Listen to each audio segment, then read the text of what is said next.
So we will call this meeting to order, and Mr. Coley, if you would mark everyone present except for Commissioner Pennell, and I believe she's going to be joining us. I think she's just running a few minutes late.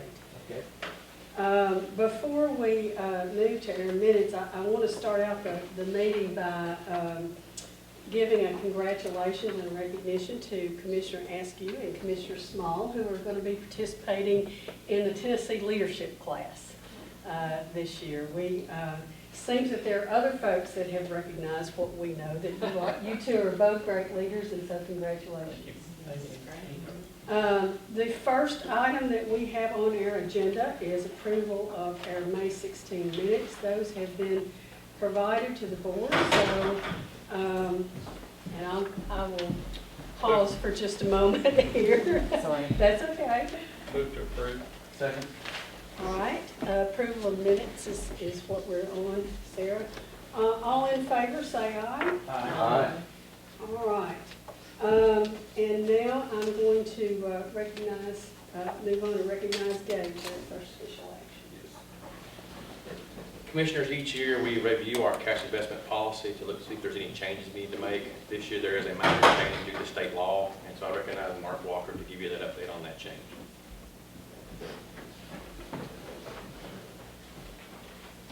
Commissioners, you may recall the board has previously approved a cash investment policy for KUB that provides guidance, controls, parameters for our investment of public funds by KUB, and also reflects the applicable requirements of state law related to the investment of public funds.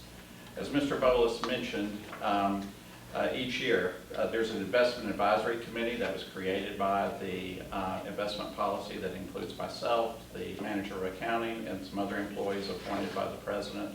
We review the policy to see if any changes are warranted, and if there are, we recommend those to the president, CEO, and to the board's audit and finance committee.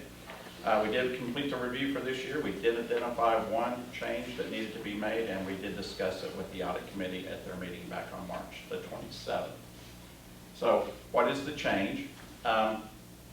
In this past session, the Tennessee General Assembly adopted a new law that requires municipalities in the state to reevaluate their banking contracts every 4 years.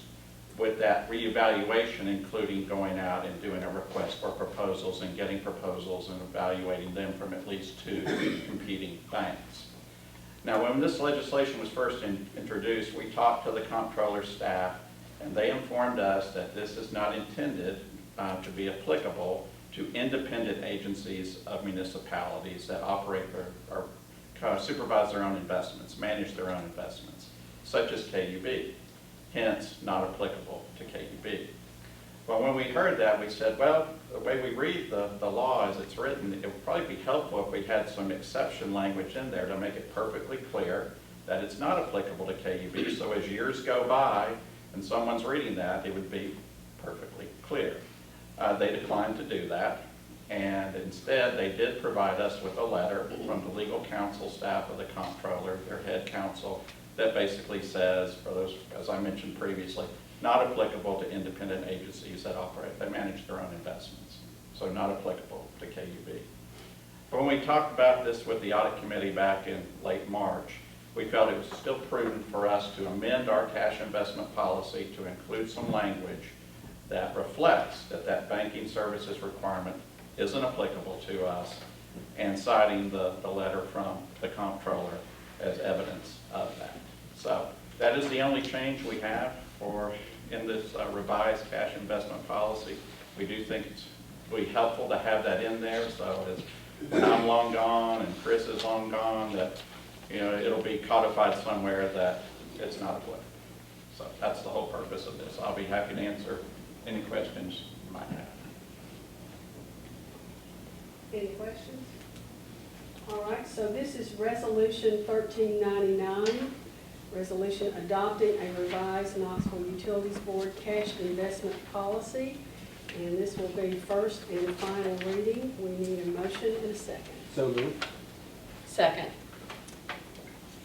Are there any members of the public who wish to comment on this resolution? All right, Then, Mr. Kohler, will you call the roll, please? Commissioner Askew. Aye. Commissioner Hamilton. Aye. Commissioner Herbert. Aye. Commissioner Fennell. Aye. Commissioner Simpson Brown. Aye. Commissioner Small. Aye. Commissioner Word. Aye. Resolution 1399 is passed. All right. Okay, Commissioners, as you know, we have been doing cost of service studies for each of our four utilities in anticipation of talking about the next long-term financial goals for this, for KUB.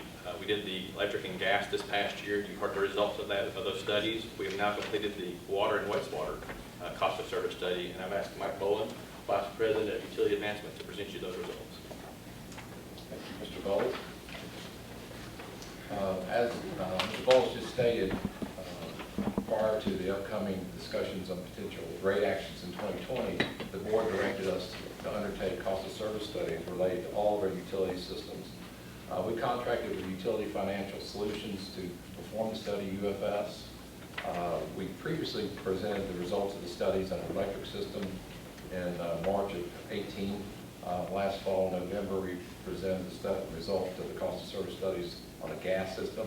Today, I'm here to talk about results of the cost of service studies on the wastewater and water systems. In doing their studies, UFS utilized the procedures and the practices of the respective trade associations to come up with cost of service studies. In the case of the water division, it was the AWWA, or American Water Works Association. In the case of the wastewater division, it's the Water Environmental Foundation that helps provide the guidance on how to do these studies. As a reminder, the way a cost of service study is done, you start with determining the revenue requirements that you're trying to capture as part of your rates. In the case of both the water and wastewater system, the revenue requirements are really set by the budget associated with fiscal year 20 revenue requirements. After that, you take and identify the various categories of costs that you incur in each utility system, such as treatment or fire protection or distribution. You then take those various cost classifications and put them into a couple of categories. In the case of water and wastewater, you put them in a commodity or volumetric category, or you put it into a customer category. Once you've done that, then you allocate those costs to the various different rate classes based upon different factors. So part of the rate is not only the volumetric charge, but also your basic service charge or your customer service charge. There's two major components to a basic service charge. The first is the minimum system costs. As we discussed previously, the minimum system costs are the investment that's needed to provide and make available service, whether or not you take the service. In other words, what system is required in order for you just to take one unit of service. The second category of costs are direct customer side costs. Those costs typically would be your meter, the meter reading, customer service costs, more direct, if you will, customer costs. Those are the two major categories that go into the basic service charge or customer service charge. Getting right at it, this is the summary results of the wastewater cost of service study.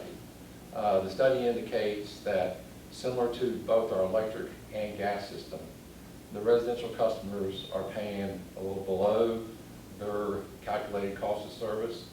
The commercial customers are paying a little above their calculated cost of service. I don't think there's anything particularly different than our other utilities, nor is this particularly different than other utilities besides KUB as well.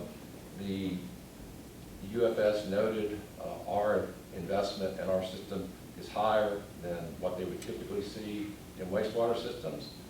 They said our plant is depreciated by about 24%, whereas most companies they deal with are depreciated by about 50%. That's an indication of all the investments we've been making in our wastewater system, and that's reflected in all these numbers here. If we then turn our attention to, okay, what does this look like on the basic service charges? This is their calculated amounts of what they believe cost service, basic service charges ought to be, or customer charges, versus what our current FY20 2020 basic service charges are. You'll notice that with the exception of the 5/8 inch or residential size meter, all customer service charges are under recovered with the exception of the residential class. Going into more detail of that and looking at how we calculate the cost of service on the basic service charge.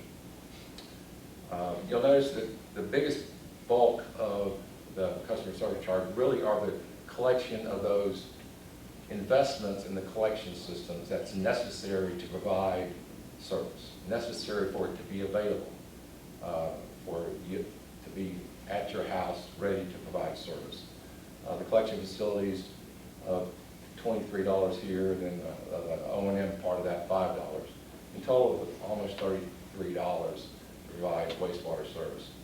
Now, just because it says collection on there as part of your customer service charge, the reality is only about a third of the collection system costs are captured in the customer service charge. 2/3 of the collection system costs are captured in the commodity rate. So it's not all allocated to that charge. About a third of it's allocated to that charge, which is a reflection of about 2/3 of it is a function of the demand on the system. In other words, if you have usage more than that one single unit, we have to upsize the pipes to be able to deal with that. So it's not all captured there. I just want to make sure that. Mike, could you give an example of collection facilities? I mean, are we talking about storm drains? I just. Yes, ma'am. A wastewater system has, of course, a wastewater plant. That is not a collection system. A wastewater system has various wastewater storage tanks nowadays. That's not part of the collection system per se. We're specifically talking about the pipes that are running down your street that then go into bigger pipes that collect many streets together, that then go into even larger pipes that take whole sections of the city together that eventually get to the wastewater treatment plants. It's those pipes that are the collection system. Similarly, answering the question on the water side, the water system, it would be called the distribution system, not the collection system. The distribution system would be the pipes in front of your house and the pipes that got bigger as they go from one street to the next neighborhood, even bigger as it goes down eventually to the water plant. So those are the pipes and the systems that are captured and part of those costs that are captured in that basic service charge. And if I'm not mistaken, a big part of the money we're spending as a result of the court order is on those new pipes. Absolutely. That's why it's bigger, because the stormwater system couldn't handle the city's stormwater system couldn't handle all the water that was coming through during weather events. It was washing into our sewer system, our wastewater system. And so we have to have larger pipes to be able to accommodate not only the waste that's coming from the houses, but the runoff from the water in the storm system. Clearly, those charges and the magnitude of those charges are a direct function of the investments we've had to make to increase the capacity in our system in compliance with the consent decree. No question about that. And if you've ever been in a neighborhood or any sort of location where wastewater work is being conducted, it's big equipment, very deep, very, very expensive. Of all the utilities we provide, wastewater is probably the most expensive utility we provide just to put it in the ground and maintain it. So, Mike, how is the debt factored into our formula here? The debt payments, or is it the principal? How is the, but obviously this is a system that has a massive amount of debt associated with it because of the consent decree. How does it fit in the formula? well, really, it's based off your capital costs more than it is off your debt per se. Your capital costs, you have a return associated with the capital costs in order to pay off the debt. And all that's built into, so really the debts associated with the capital cost is allocated in that manner as well.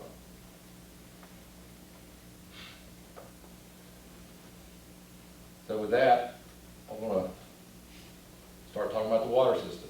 This is a summary of the water system. The water system is similar to every other system.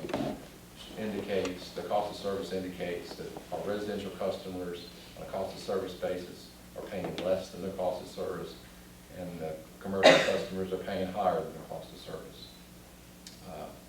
So we're not unique here. Again, just like in the wastewater system, the rates consultant noted that our investment in our system was higher than the average. Our depreciation rate on our water system is at about 30%, and a typical depreciation rate on a water system he sees is around 50%. Again, a reflection of Century 2 investments we're making in our system that are showing up in our budget numbers that then become reflected in our rates.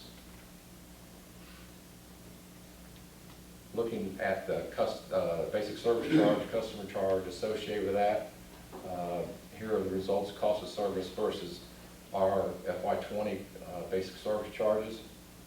If you notice, in most cases, those charges we're currently charging less than the calculated cost of service charge, and that's kind of consistent with most of our services. Looking at the components here of the basic service charge, you'll notice once again the biggest part of the customer service charge really is the investment in distribution facilities, the pipes. That's the minimum system part of the pipes. I think 66% of the investment in pipes is actually in the commodity charge. Only a third, roughly a third, just like wastewater, is actually reflected here in your customer charge. So very, very similar in that regard. And when you, and Mike, excuse me, but when you say commodity charge, you're talking about the volume of water Yes, used? yes, yes, sir. Okay, so it's really, that's the variable part. That's correct, yes. About 2/3 of the pipes are collected, pipes costs are collected within that volumetric charge. Yes, sir. So if we now turn our attention a little bit, okay, how do our rates compare? That's the background on the cost of service study that was done. On the water, if you look at our water rates, there's a comparison against the local utilities surrounding us.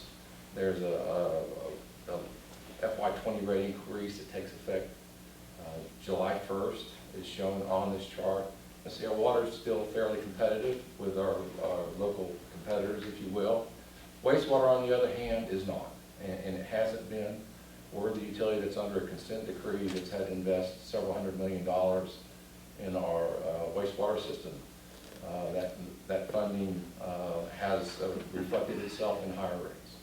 That's just the bottom line, and I don't see our ranking getting better anytime soon, unfortunately. So in conclusion, the water and the wastewater cost of service study, the findings are very similar to electric and gas. Our residential customers are typically paying below their calculated cost of service. Our commercial customers are typically paying higher than the calculated cost of service. On the other hand, that's kind of typical of how utilities do their business. Residential customers typically do pay a little bit less than their cost of service, and commercial are the ones that pay a little bit higher. Most of our basic service charges are below the cost of service, and as I pointed out earlier, our capital investment in both of our systems, both of these systems in particular, are higher than average as a reflection of the investments we're making as part of Century 2. So with that, I'd be happy to answer any questions. Quick question. Our wastewater, our formula there that we bill is based on our water consumption. It is. And so I've had this question several times and I've never been able to answer it, which is, if I'm watering my lawn, I'm being charged a wastewater fee, but also there may be folks putting in tremendous amounts into the wastewater system that are, that are not necessarily connected directly to water consumption. Is this the most efficient way to charge people? I'm sure we've looked at it, but there's no way to really, I guess, to measure your actual consumption. I mean, it's a consumption charge, but it's not directly connected to actual consumption. that make First of all, sense? let me just say, this is, as far as I know, it's the way everybody does. Does it, right. But for outliers, let's say you have a sprinkler system, for example, and, or you have a pool, or various other type mechanisms. Or a 5-year-old with a hose. Well, I don't want a 5-year-old with a hose. I do know, in the case of a sprinkler system, you can have a secondary water, what's called a secondary water meter, that measures the consumption through that meter, and the difference in the charges in that meter versus your regular house meter, if you will, is that wastewater charges are not charged on that consumption. So if you have an ongoing differential between your water and your wastewater, then a person can avail themselves of that, and a lot of people do. I don't know, several thousand customers avail themselves of that. Now, in the case of really large production companies, let's take, for example, Pepsi. Pepsi, part of their product is water. And I don't want to call them out because there are several others, but part of their product is water. So it's not really, it's natural to assume that whatever they take in water is not necessarily what they're going to be using in wastewater. So in a few very extreme cases, there's actually wastewater meters where their wastewater is metered similar to how their water is metered, because there's such a substantial and material difference between the two. And typically in all cases, it's because water is part of their product. So I hope that answers your question. And those are typically very expensive Very, very I figured that was to probably. install and also to maintain. Yep. And it really only works on large volumes of water. I mean, you could do it where you have no flow, it doesn't work in the environment, so. So we look at, we do cost of service studies, and so if you look at these two for wastewater and water, how do we move forward? Are there any indications from this about anything that we have the potential to do differently? Are there some blind spots we have? So when we do the cost of service studies, kind of tell me how they inform our practice as a utility. Absolutely. You know, over the course of next year, I think there might be some discussions at the board level with staff about potential rate actions as we look forward to continuing our Century 2 investments and just the forward financing of the utility and the business here. As part of those rate actions and those rate considerations, these various studies that we presented to you, or the findings of those various studies, will help influence and maybe help shape some of the discussions that you all will have about the appropriateness of how you might allocate the costs amongst the various rate customers and in the various forms that we're collecting, whether it's commodity or customer service charge or demand. All this effort is to provide some information amongst, with other information that you'll hear as part of your upcoming discussions about rates. That's what it is. It's a piece of a puzzle. It's not the end game.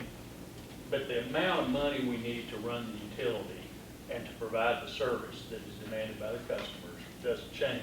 No. The real issue is whether you're going to set the base rate at a certain level. If you lower the base rate, you've got to increase the variable rate. Absolutely. The commodity There's charge. no free. So it's the bottom line doesn't change, it's just a matter of how it's allocated. Absolutely. So, okay. Well, and this is a constant thing that I kind of have to remind myself all the time. I want to make sure my analogy is correct. Okay. I have a car. Okay. I have a car. Okay, go ahead. I'm listening. My car payment is $500 a month Right. in round figures. Okay. I use about $100 worth of gas, Right. so a month. Yes, sir. And so if I don't drive any of that month, I save $100, but I still have to make my car payment. Absolutely. I mean, I still have to make the $500. And the $500 base payment is a lot more than what I'm going to be paying for the volume of gas I use. But the bottom line is I do save $100 if I don't drive the whole week, but I Yes. still got to make my car payment. And so the base rate is basically car payment. that's a fantastic analogy, and what the car payment represents is the payment of the capital. Right. The capital costs associated with that vehicle. Okay. Very, very simple. Yes, Thank good, great analogy. All right, good. Thank you.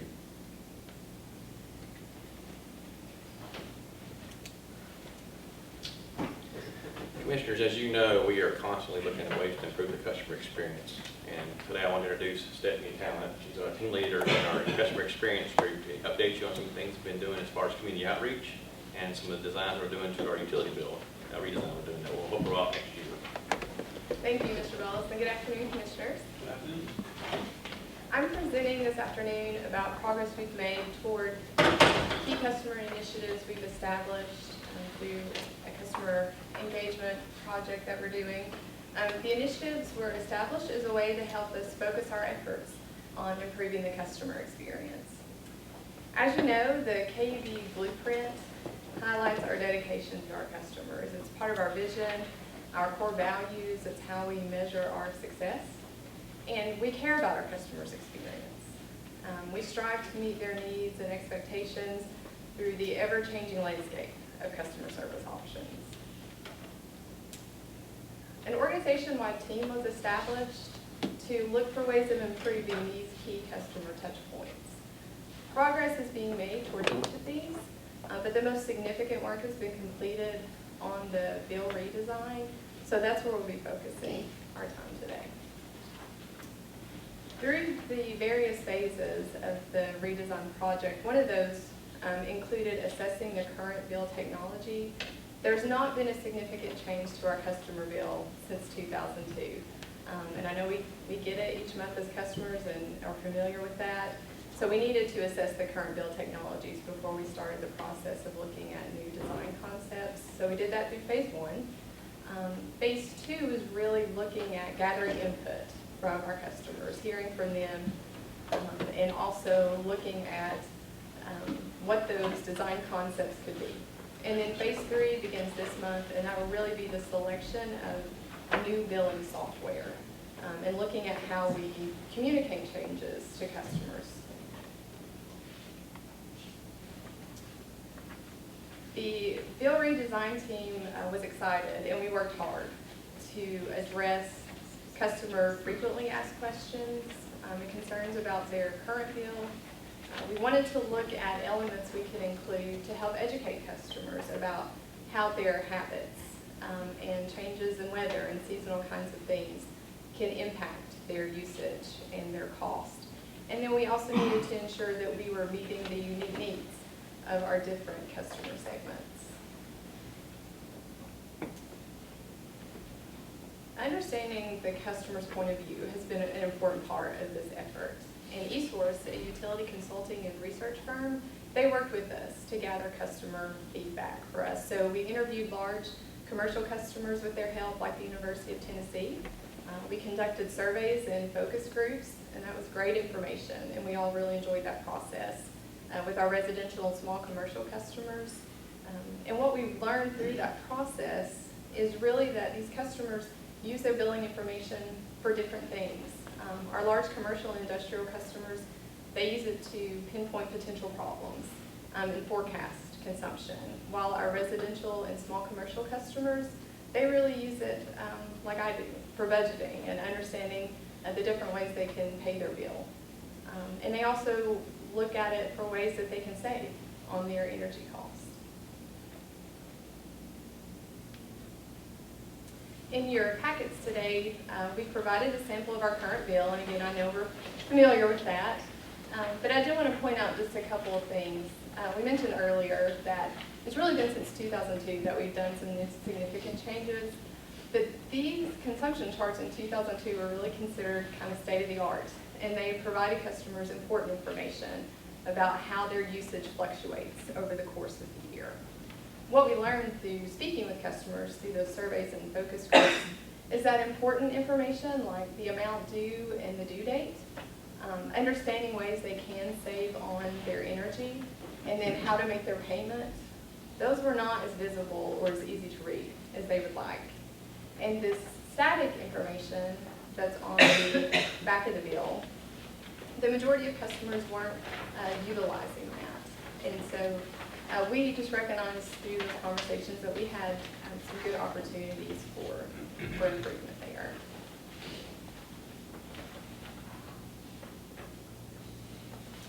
We'll look a little bit at the concept for the new bill design. That's also been provided in your packets today. The new bill design does include some industry best practices. So we worked as a team to identify those things. And they include calling out or popping out the amount due and the due date for customers. They include important information and energy savings tips. This is variable information, so it can be changed based on the season, what we're hearing from customers they need from us. So that information can be changed out. This concept also includes important information about bill impacts. What was the high and low temperature in your billing cycle? How many days were included in your billing cycle? So as you're considering the cost of your bill for that month, that would be helpful information for you. And then on the back of the new bill, we wanted to make the payment options more visible and highlight our online tools for customers in that new concept and design. There are a couple of new bill elements we wanted to look at more closely today, so we'll move on to that. Okay. All right. This levelized billing chart is new for residential customers who are enrolled in the levelized billing plan. And this provides a comparison for them of their actual charges and the average cost that they're paying each month.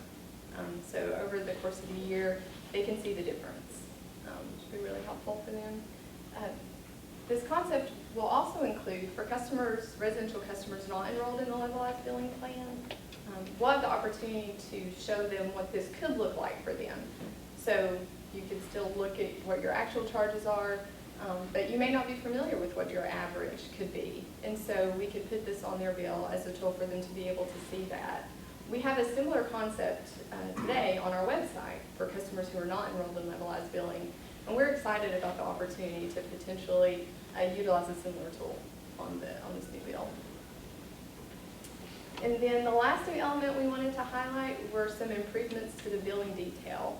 So that static information on the back of the current bill that we talked about is not well utilized. That is replaced today with billing detail that's required. So your meter number, your meter reading, that information will be there for customers. But we wanted to improve this and help them better see how their cost breaks down for the month. So we've called that out a little bit in this new billing detail. And this new simplified consumption chart really provides information that you need to know. So comparison between your current month and your last month and your current year and your previous year, which is good information for customers, but a little bit easier to read than the 13-month chart. So we've simplified that for customers in this new design.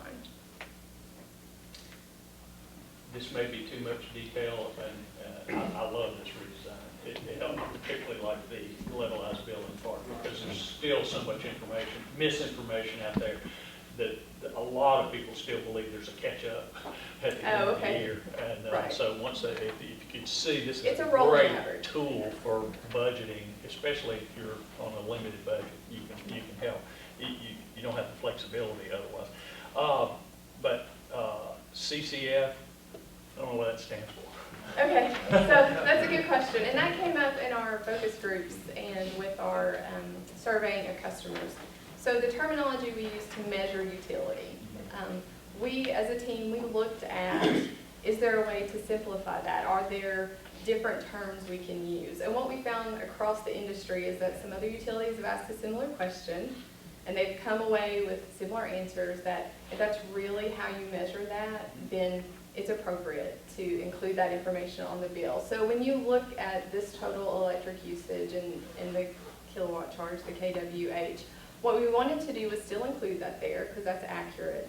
But we wanted to make it more clear by saying this is your total electric usage, or this is your total water usage, or your total wastewater usage. The measurement, it's accurate to include the measurement there. Yeah. But it's not gallons, it's CCFs in hundreds of cubic feet, not gallons. Yeah, well, and that's, maybe we need to have a key somewhere that says, not everybody knows that KWH is a kilowatt hour. Right. So That explains what those yeah, just Yeah, explain what the absolutely. acronyms are. Yeah. So if you go back to this variable, it's a great suggestion. If you go back to this variable information here, that's certainly something we could do at some point during the year. Yes, Or even for new utility customers. it may not be worth it, but I Oh, it's really just, helpful. you know, every time I Yeah. see something that I don't understand, I Yeah. assume somebody's trying to pull one over. No, absolutely not. And that's really why calling out, you know, and here, this is a breakdown of the billing detail for all 4 utilities for a customer that has those. So helping them understand that this conversion is with therms, but this is really your total gas usage. This is really what you use. Yeah. And then calling out what your total gas charges are based on that measurement. Yeah, so it's a great suggestion. We did talk about that a lot, and we wanted to potentially find some different terminology to use. But that variable data here with important messages and energy saving tips, that's a great suggestion, especially for a new customer. What if your first bill included that information so that you would have it moving forward? I really love this. That's great. Better. That's what we're excited about it.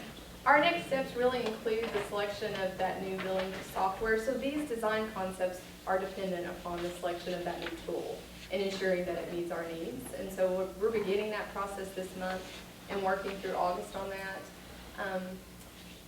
Customer communication is going to be really critical. This is a significant change for us and for our customers. And so ensuring that we communicate clearly what these changes will be very important. We'll begin that in January with the target date of customers having a new bill by April 2020, which should be really exciting.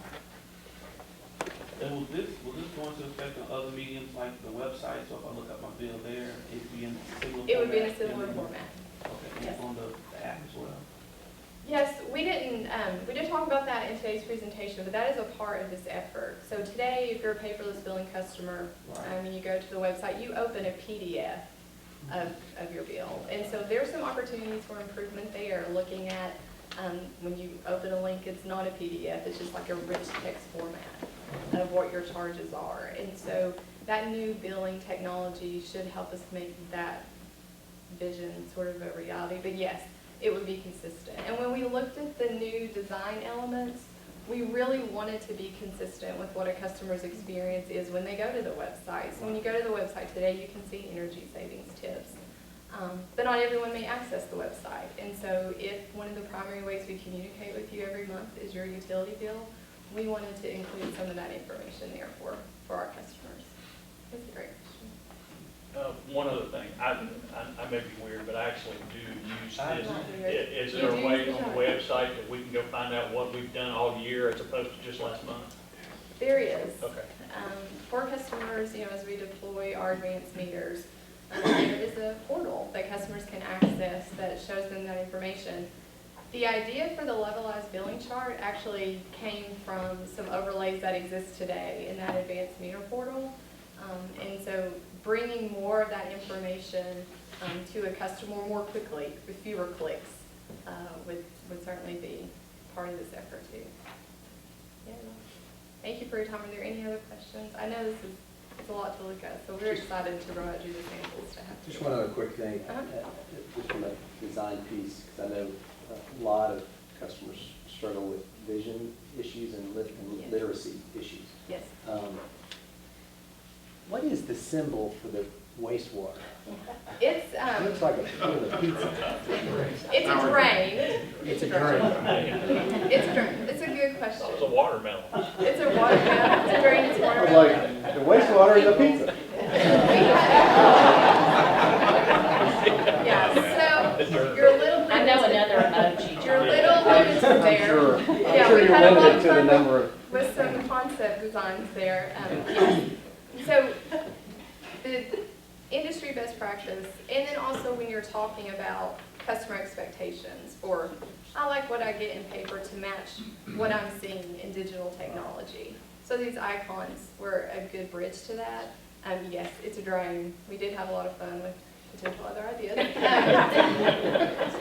But the thing that came out of the focus group is such a great point. One of the participants said, I work and I care for some folks who struggle with literacy.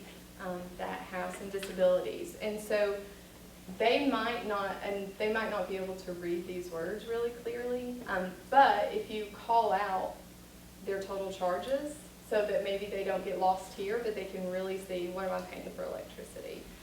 So those things would be really helpful. When we were discussing the change in terminology, Commissioner Askew, we did talk about reading levels, and as you're providing any communication to a customer, kind of what's that average literacy level that you want to meet. And so those were considerations of our team as we walk through this process. Really good question. Thank Yeah, thank you all so much for your time. Thank you. Thank you.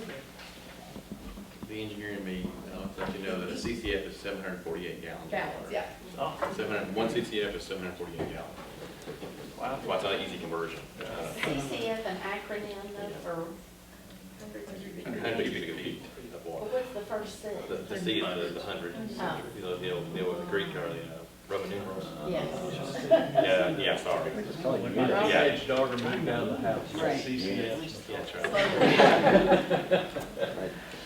Commissioners, back in December, Liz Hannah gave you an update on some things we're doing with partners to encourage energy efficiency and some workshops. I've asked her to come back today and give you an update on those projects. And when she's finished, Harley Bryant and Anna Freshour are going to do an actual workshop, part of our workshop for you. Harley is a team leader supervisor in our customer support department. And you saw Anna just a few months ago. She's one of our customer counselors. Let them take it from there. Thank you. Good afternoon. I just have a brief update for you today to let you know where we are with this program that I talked with you about earlier. It's off to a stronger start than we even expected, so I'm pleased to report that today. Just since early April, KUB delivered 10 energy and water conservation workshops in the community, and 250 customers have attended those, so it's going very well. We've had a lot of interest, and we're happy to share that today. The program is supported by a partnership with TVA, and we actually have guests with TVA here today. So while they're here, we want to express our appreciation for resources that they've provided in support of this effort, in addition to other things they do with us. The workshops include interactive displays. There's 6 energy efficiency displays. 3 of these are over here today, and you'll see those demonstrated, but there's 6 total, and TVA provided those. Workshop participants also take home an energy conservation kit. I have that here today as well, and TVA provides it. It's got LED light bulbs, foam sealant, caulk, and other things that the customer can take home immediately and start to use.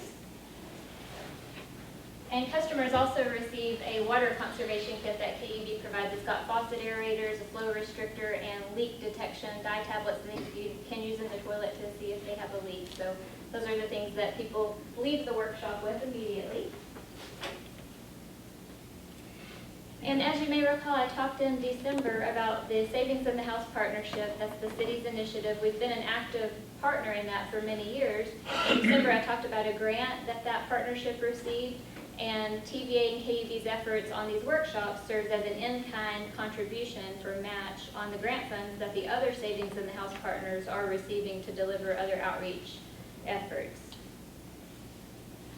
This slide just illustrates the variety of audiences that have been served so far. We actually have a monthly workshop at CAC for the low-income home energy assistance program applicants, so that is available.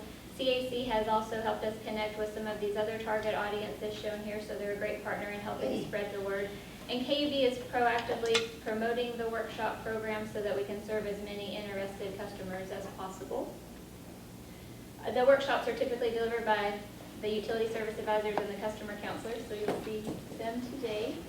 And I neglected to mention a moment ago, but I certainly want to give them credit. TVA provided the energy efficiency displays, but Harley and other KUB staff designed and built a water efficiency interactive display, and so that's part of the program as well. Another way that TVA supports the program is with measurement and verification. As with all of the TVA Energy Right programs, it's important to measure customer satisfaction and know how we're doing and know that it really is a good value for the customers. So this includes a customer survey. We've received a lot of good comments, and we wanted to share just a couple with you here today. As we continue the program, we expect to have more results to share. Did we get any negative comments? I haven't seen any negative comments when I reviewed them to pull this. So it seems like we're getting good feedback, and I hope that they're being honest if there's something that we could do better. And one last aspect that I wanted to share with you in my part of the presentation is our partnership with SEED as it relates to these workshops. Some of you know that SEED has been a partner with us in the city and the Savings in the House effort for many years. They are a local nonprofit grassroots organization. They focus on energy efficiency, and they have their career readiness program for at-risk young adults. They are receiving grant funds through the grant that I talked about earlier to develop and deliver what they're calling a cohort series of workshops. And their concept was that they can recruit a cohort group of community residents and bring them together so that they can have in-depth discussions and get to know each other better, talk about what's on their mind, what they need help with, and go through this series together. So it's a different format than just attending one workshop with a crowd of people that you don't really know and don't have further chance to get to know. So the second workshop in their series is the energy and water savings, and our staff have been working with SEED over the last couple weeks to offer training for the participants in their career readiness program. The workshop is scheduled for June 27th, so we're excited to see that come together. And during that workshop, KUB staff will deliver the presentation, but their career readiness participants will host the interactive displays and do those demonstrations. And now I'm going to turn it over to Harley and Anna, so they're going to do their demonstration. The full workshop that we typically do in the community is about an hour in length. They're just going to do a condensed version of the energy efficiency information for you today.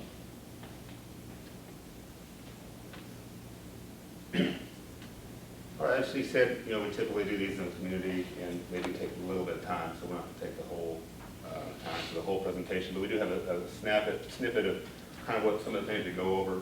One of the big parts of the presentation is kind of understanding where your energy dollars go. And in a typical home, if they uses, say a home uses $100 in energy costs, about $55 of that is going to be just for heating and cooling the home. And then another $20 or so is for your water heating. So there's a big 75% of that $100 is just heating and cooling and then your hot water. So there's a big amount that can be controlled by the customer. And we try to help them understand where and how you can control that. Also your lighting and laundry, you can kind of see how that relates to your overall energy usage. So with the heating and cooling and your water heating, that's something you can control with the thermostat. Really where you put your thermostat is going to affect how much your bill is related to that. So we can make recommendations based on your water heating. You can take that down to 120 degrees instead of the factory 135, and just kind of talk about some tips related to where your thermostat can be set and set up for savings. With the water heating, we kind of talk about, again, where that temperature can be, but also what you can do, especially in the wintertime, if you've got your water heater in an area like an attic or a crawl space, you've got unconditioned areas where your pipes are exposed, you can put some pipes wrap on those, kind of keep it insulated, keep that warm water warm until it comes to you. Also taking shorter, colder showers. Don't necessarily need to take cold showers unless you got teenagers that use up all the hot water. But also you can take and use colder water for your washing machine. A lot of the new detergents are for cold water washing. So you can kind of take an assessment inside your home. Where are you using hot water? Is there things I can do to limit that? And just also recognizing that as that water heater is sitting in your basement, crawl space, wherever it's at, it's a full tank of hot water. It's always ready with that, whatever temperature setting you've got requested. So kind of helping them understand what you can do to bring that down. With the heating and cooling, we do talk a lot about, again, where your thermostat's at.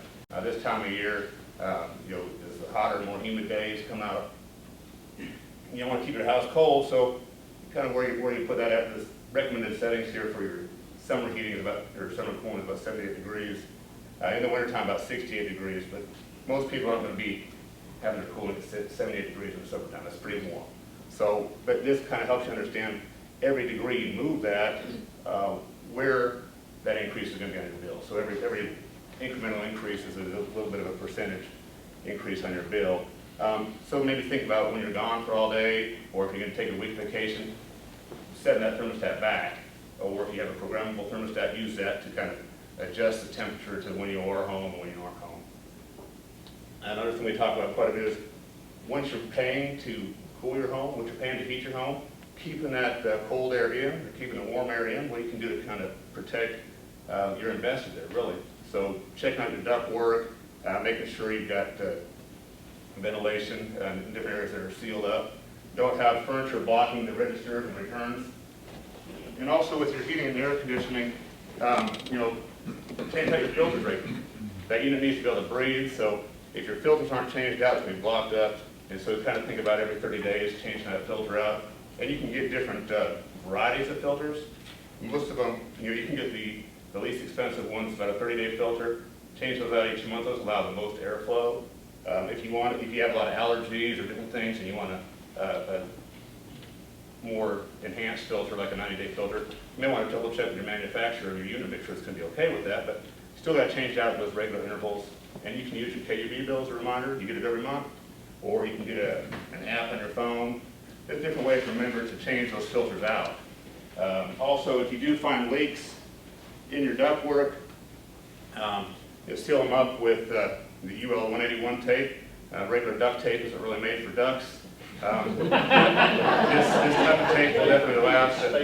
Yeah, if you put the regular duct tape on there, it's going to it'll just fall apart eventually. So look for those supply leaks and kind of fix those as quick as you can. Because what can happen, if you have something like this where your ductwork is separating from your unit, then you could be heating your house as much as you can all winter long. It's never getting warm. It's just all going into the crawl space, or it's all going to the attic, and that's just going to affect your bill. So a lot of these things that we go along with the customers is just really kind of helping them understand what they can do to keep those costs down that they can affect and where that goes. So then we do typically have some displays. We'll go over a couple of those displays now.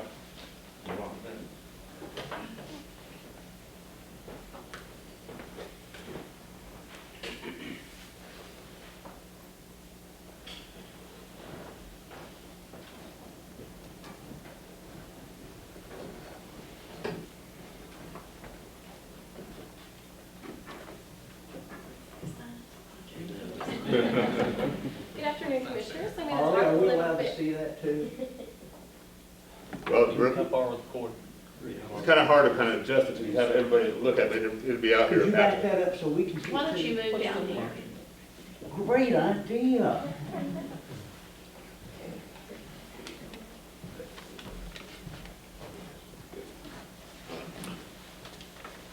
Good afternoon, Commissioners. I'm going to talk a little bit about some things that you can do on your bill to save when you use these demonstrations.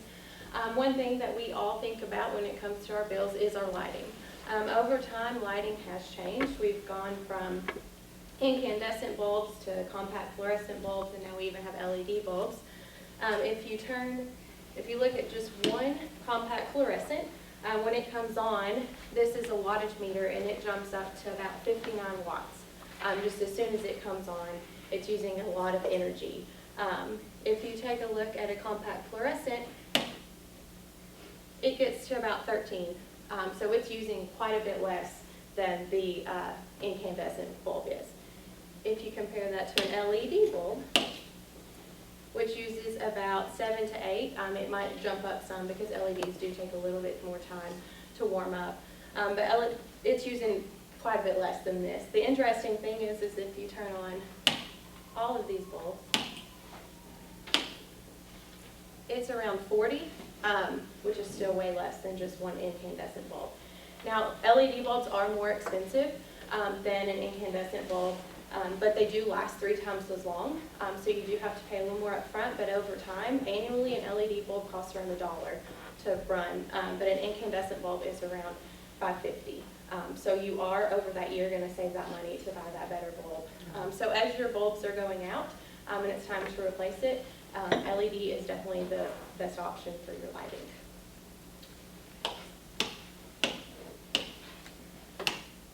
Another thing that we may not think about, but that is going to impact the amount of energy you use because it is going to either keep that cold or warm air in, is your insulation.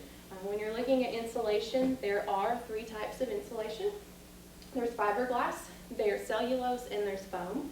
Fiberglass is your cheapest option, cellulose is a little more expensive, and then foam is your most expensive option. When looking at insulation, you want to look at the R value. The R value indicates how it resists against conduction of heat. So right here, we have a heater. It's on in the bottom so that you can say is your attic, and then you have your insulation, and then up here would be what is in your home. In here in the heater, it's around 140 degrees. All of these, all 3 insulations are sitting around 70 degrees. So they all work very well to keep that heat out. Where the difference is when it comes to the amount of air that is allowed in through them. When we turn that fan on, you can see that with the fiberglass, it just immediately jumps up because that air is getting through. Cellulose, it moves just a little bit, and then the foam, as you can see, that is, it does not move at all. So when you're looking at insulation, you want to choose which one is for you, but you want to make sure that you have enough of whatever you have. So if you're going with fiberglass and you're laying it in your attic, you want to make sure that you can't see any joists in your floor. You want to make sure that everything is covered so that it is doing what it can do to keep that cooler in or that hot air in. Another thing that we look at, but we don't really think about that it's going to allow us to lose air out of our home, are our walls. Our sockets, when they are placed in your home, there's just a hole cut out, it's put in, but then there's space all around it that is allowing air to escape. They do make gaskets. They're foam gaskets that you can put on the inside, just under the plate. They have them for your light switches and for your plugs. And when you have one of those, this one you can see it does not have a gasket and that air is just coming through. This one does have a gasket and it's not coming through as much. This one also has the baby plugs that you put in. It's also going to keep air from getting through if you have nothing plugged in. And you would want to put these things and the gaskets on your outside walls. You don't need to put those on your inside walls. But it's just to keep some air from escaping your home. Another thing is when your pipes and your wires were put in, the holes were cut, they were bigger than what was needed. So you want to make sure you put some foam sealant into that to block that air from getting out. As you can see, these are properly sealed. On this one is not properly sealed, this one is, and that air is just escaping because making that ball go to the top. So you want to make sure that you're sealing any holes. If you look under your sink, you could have where the pipes are coming in some holes to seal those so that you can keep as much air in your home as possible.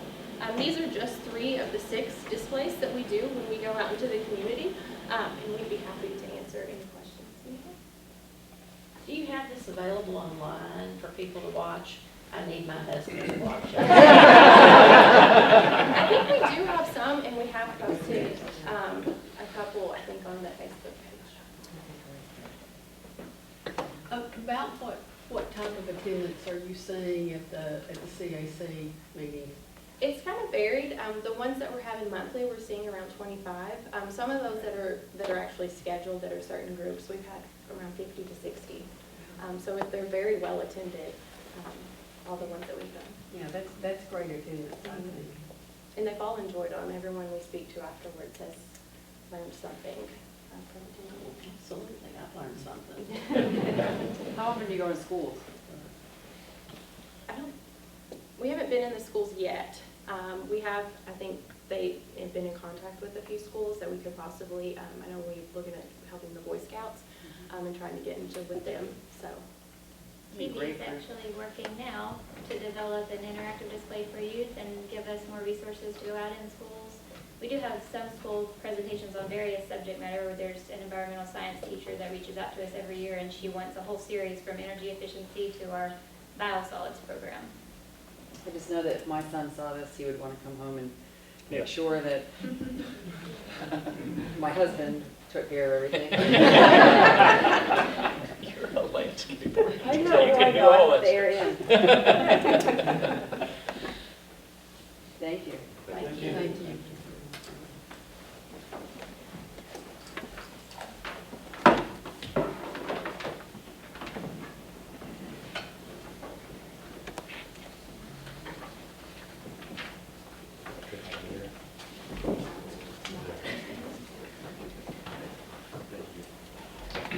At this time, I want to introduce Cindy Herron, TVA's Vice President of Energy Right Solutions, to make a presentation. And while she's walking up, I want to introduce some of our key staff, Robbie Ansary, Christy Cagle-Brooks, and Amy Edge, the other folks that we call on daily if we need something from TVA, and they do a great job responding to it. Thank you very much for the opportunity to be here today, and what a great lead-in. because today I am here on behalf of TVA to say thank you to KUB for your partnership in offering Energy Right programs and to present you with a Top Performer Award. These are the energy efficiency, demand response, smart energy technologies, and renewable programs that we work hand in hand with LPCs to develop, and then we offer these out to local power companies such as you. And we've had tremendous success with these programs in the Valley, but it's only because of what partners like KUB does with these programs. You're very much willing to take them in and offer them to your consumers, and just with this display that you've just seen of all these energy workshops, that's tremendous. So we say thank you. We've been offering programs for many, many years. We started publishing a highlights report in 2012. And since that time, for 7 consecutive years, KUB has been a top performer in these programs. So I thank you for that partnership, and I look forward to what we're going to continue to do together. And so now I'm going to recognize you in 5 different areas. So I'm here today to present a Top Performer Award. And the areas for recognition is the total program savings, which is energy saved by your folks, by your consumers, E-score, self-audit, home uplift, and green power switch. So thank you. And I'm going to ask Christy and Robbie to come up for the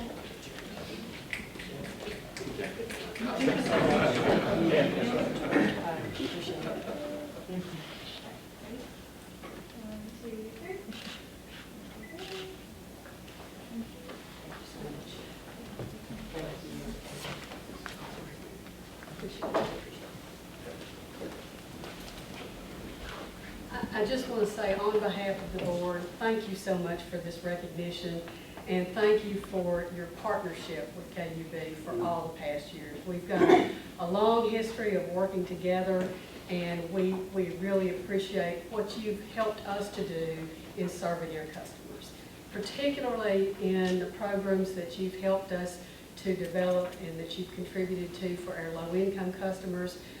With your leadership and your financial support, it's really incredible what we've been able to do for the weatherization program in our community over the last few years.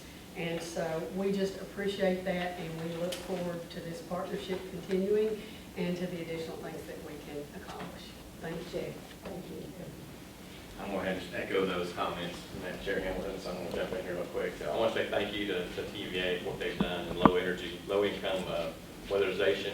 As you all know, Board, they gave the city and KUB and the partners $15 million for the extreme energy makeover. They added another $1 million to that in the home uplift program. They actually helped us get a $500,000 grant to the Federal Home Bank to add to that. And I just have some new news to give you today. As I just found out this week, they're contributing another $620,000 to this home uplift program to help us further our round of dollars to weatherize more homes. So thank you, TVA, for that. Thank you.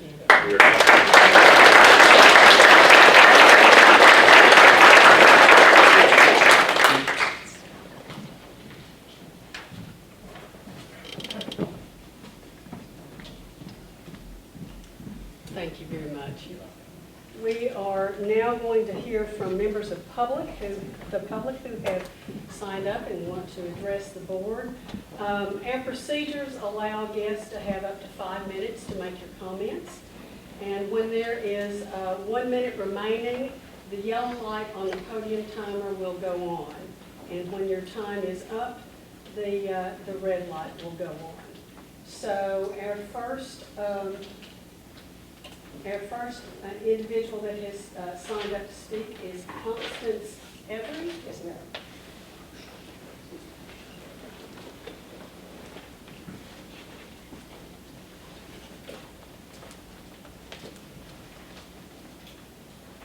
Do I need to state my name or anything like that for the record? You can go right ahead. Okay, I'm used to voicing the local. That's Constance Everett, Knoxville, Tennessee. I come here today, what I do is I have a nonprofit organization called Sleeves for Needs. And some of the things that we do is service our community, actually our city. I work in East, North, South, And West Knoxville's been more of a resource area for us, but we do have homelessness and things I've addressed out there as well. And so with that being said, we also service a whole other entity that we just recently started this year of our company, which is known as our Community, Family, and Child Advocate Services. So I deal with a lot with our community as far as issues concerns the community has that they feel like they have in their own way tried to bring attention to, but for some reason has been overlooked or disregarded. And one of the things that we have definitely talked about today is affordability, and that is really my issue today. I've worked with the lower income constantly. Matter of fact, I've actually assisted some of our community members with their KUB bills and other necessities. That's roughly costing me about, my company, $3,800 as we speak today. The concern is, as I watched here today and different things that has been discussed with wastewater is a big one. Even though you all have presented a platform that makes it look very affordable, when I talk to the people in the community, it's not affordable. As well as the fact, when we look at some of the budgeting expenses and other factors that the KUB is receiving their funding expenses out the door, it's disturbing. For example, I looked at your 2020 budget. You know, I'm still going back, I want to go back about 10 years in KUB's budget myself personally, just to look at the trends and what has taken place over the years of our cities and infrastructures as we have grown and developed, because obviously our population has increased as well. And when I look at that, in 2020's budget, you all have, because you talked about the capital, right? Capital and revenue. So in 2020's budget, you all have one deal, which is roughly about $40 million, where you're going to link up with Pilot, the city, the county, and then surrounding counties. Then there's another budget that's been proposed, that's another about $60-something million that's straight from the city. But then overall projection for 2020 is showing roughly about an $852 million revenue, and that the capital cost is only $211 million or so, roughly right in that range. When I look at those numbers, the question still comes to the same extent of why is KUB so high? When I was a kid, because it's crazy, you know, your parents and your grandparents keep old stuff all the time. When I was a kid, service connection fee for KUB was $15. Today, that's $75 as we speak. And that's extremely not affordable when you have roughly, what, 40% of the city living in a poverty rate right now as we speak. And then out of that 40%, another like 15% was under the 500% poverty line. So it's like, when you start to look at this, how are we really making this affordable for people who really are poor? That's what we're really addressing, right? And so when I look at that, I also started doing some more research, and I found out KUB is considered a nonprofit. That's shocking as a fellow nonprofit, because then that lets me know that you're open to tri-level funding as myself. That means you get federal, state, and local funding. So if you start looking at that factor, and then you look at the way you're charging for things, I guess the biggest question comes for me is that how are you all operating as a nonprofit, but receiving revenue and tri-level funding and still classify yourself as a nonprofit? There is definitely known as nonprofit for profit. I'm fully aware of that too.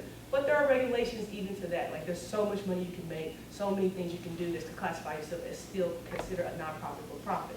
So when I look at that, I'm asking myself, is KUB honestly performing itself as a nonprofit? Is KUB honestly considering the affordability of the lower income community? Is KUB really just doing good business with the city and the community in general? As well as the fact, we don't have any other energy sources here. So the bigger question comes to, is it more affordable to deregulate our energy systems here so that we can have competitors come in and compete with KUB? Or is KUB going to be functioning more in an aspect of considering us all in the city and community that need KUB services as well? I don't know the solution at this time. Like I said, I didn't come here with a solution today. I did not, because like I said, it's very new agenda brought to my company's attention. But I do want KUB to know that it is a concern, and it's becoming more of a concern constantly day in, day out, especially like I said, with me spending $3,800 in my own company. So I have seen that continue to grow. It's not getting less, it's getting more. And so I just want you all to be aware of that factor, that as I continue to look for the budget, as I continue to look at 10-year trends and other things that are taking place, I will gain more information. And as I gain more information, if it does not come out to be correct, I'm going to start raising more awareness, not just here. As we have a city council member here, she will let you know I take it to all levels when I find out things that are disturbing and need to be addressed. So I just want to bring that to the attention of the committee and let you all know that I will start to look at this and really see how is KUB spending money and how is it really affecting our lower income community. Thank you. Tell me the name of your nonprofit again, please. Yeah, I didn't Sleeve, so I'm going to spell it for you because it's really weird. The sleeve of your shirt is called SLEEVES, the number 4, needs, NEEDS. And you can find us at .org. You can look us up on the website or Facebook. Thank you. Thank you. Next is Mr. Ray Hine.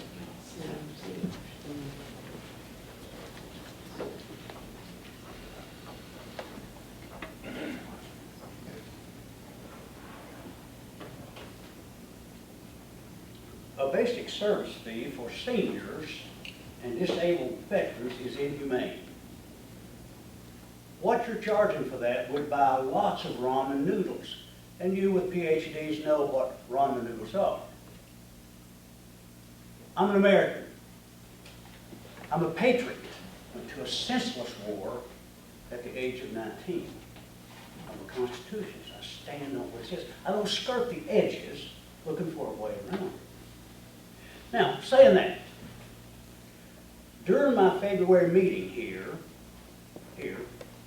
before I could leave this podium, that board member, Celeste Herbert, right there in the pink, that one, her, started screaming at me, raising her voice, saying bad things to me, all right? She didn't stop then. She followed me all the way across this room. Huffing and puffing. Okay. She still didn't stop. I sat in that chair. She looked at the people behind me and she said, thank you for being here. And looked directly back at me with hatred and anger and said, I don't play like theatrics. Really? You don't know me. Theatrics? Everything I said was right. Theatrics? Not true. I'm animated. Our president is animated. I have the right to be animated. Now here's what I'm asking this board to do. I'm asking this board to go back to the February meeting and review it. And you're going to see that she discriminated against me. Is it funny? It wasn't funny when I was walking across that floor and you were harassing me and squealing at me and screaming at me and saying, I don't appreciate you. Yeah. I'm going to ask this board to investigate it. I'm going to ask that once you review that and you find in my favor that this board member in the pink be censured. And once she's censured, I'm asking that she be replaced with a board member that's conducive to the KUB board. She's not conducive. She raises her voice at the very people that pays her salary. She sits there and snickers and laughs. The rest of this board is incredibly professional. All of it, except that one. Got a smile on her face because she don't care. She don't care that the people stand up here and say, can I have some more? Can I have some more? Basic service fee. You should be censured. Now, I'm going to go along with whatever KUB says. I'm going to go along. I would ask this, Gabe, with all respect, young man, I have to talk to you now, with all respect. This board is independent of KUB, Sears and Pennies. You sell the same thing, but you are independent. You are elected, you all are hired hands. You've got a job, okay? I'm asking, Gabe, that if this board member that sits there and smiles at me needs any legal advice, which I don't think it will, I think it ought to be settled here, that KUB will not pay for it. KUB is separate. If you did, it would seem that you were condoning her actions.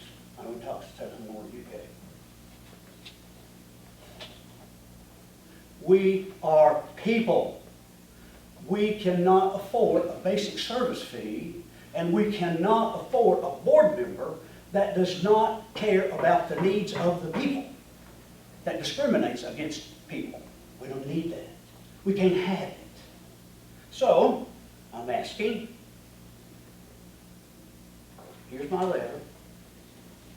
Now, next week, I'm going to send a letter to the executive board asking that an investigation be done into Harley Brown and Don Mittering. Gabe knows all about it. I had to go all the way to Gabe Bolus to get something done that he told me, we're not going to do that. We don't do that. Well, you do that. And I'm going to ask for an investigation. Now, whatever y'all decide is fine with me. I don't care. But I would like to, do I truck this up there, or how do I get this to you?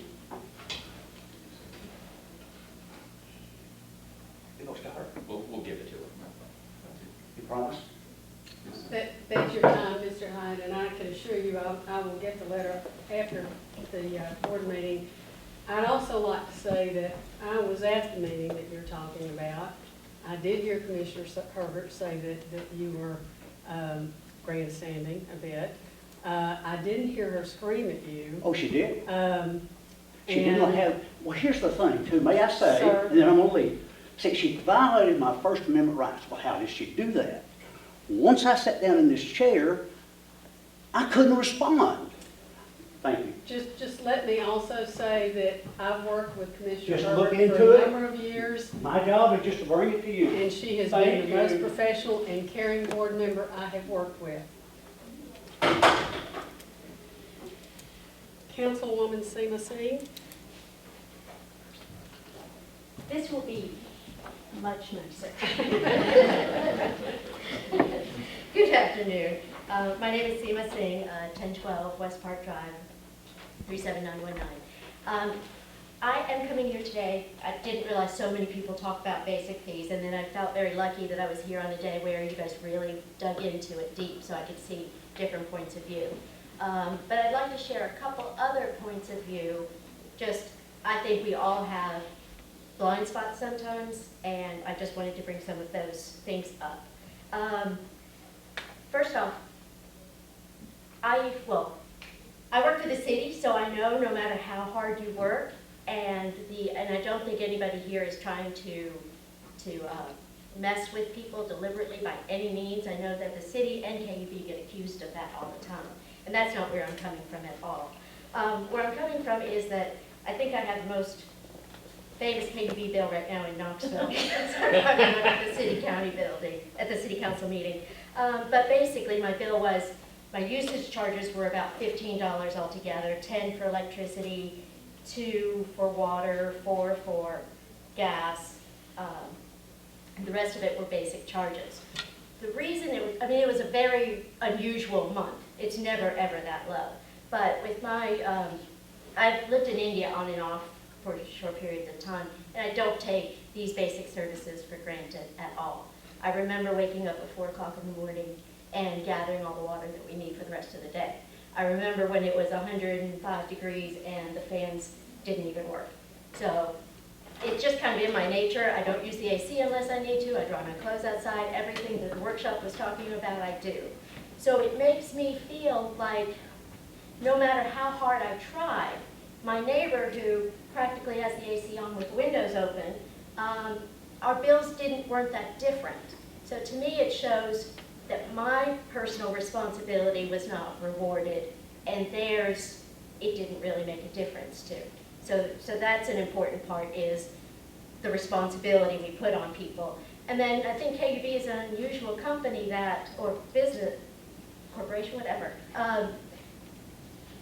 Your job is to provide these basic services or electricity, but also you don't want customers using your service as much as possible for efficiency reasons.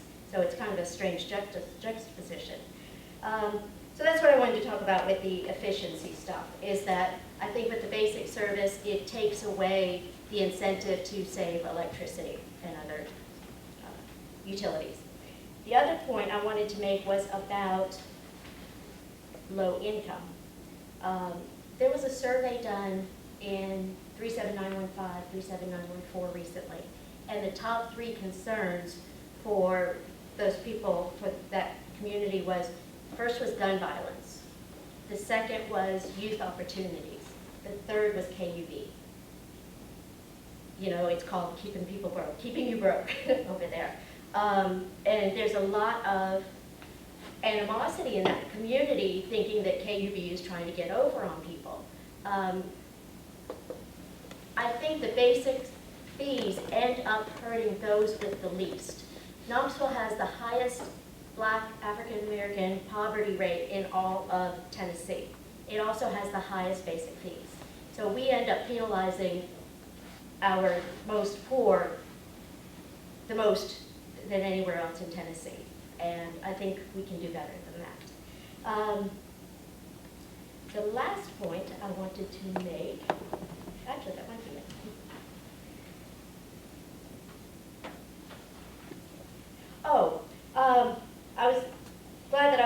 earlier to hear different points of view. But when I buy a car, yes, I have a car payment to make. But I also choose what kind of car to buy. I don't buy a car where I can't make the payment. I buy a car that I can afford. And a lot of times, you know, especially through the college years, those were $500 cars and there was no monthly charge. It was what I chose to drive. So I'll leave it with that. Thank you. Thank you. And our last speaker is Mr. Kent Deneau.